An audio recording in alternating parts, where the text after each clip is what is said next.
Kathana Vasad Vadodara MEMU train વ્યવહાર પુનઃ શરૂ. કેબિનેટ મંત્રી અને સાંસદના પ્રયાસો સફળ.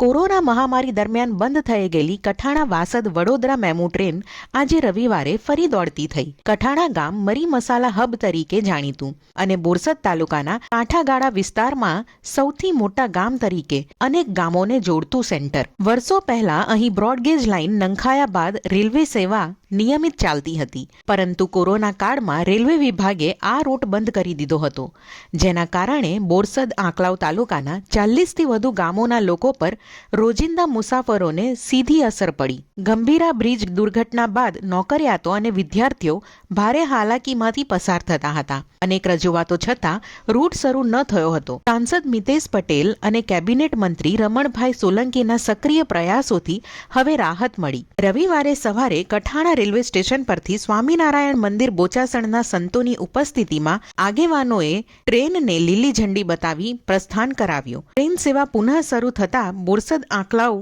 વિસ્તારના 65 ગામોના હજારો લોકો, નોકરિયાતો, વિદ્યાર્થીઓ, વેપારીઓને સીધો લાભ મળશે. પરિવહન હવે વધુ સરળ બનશે.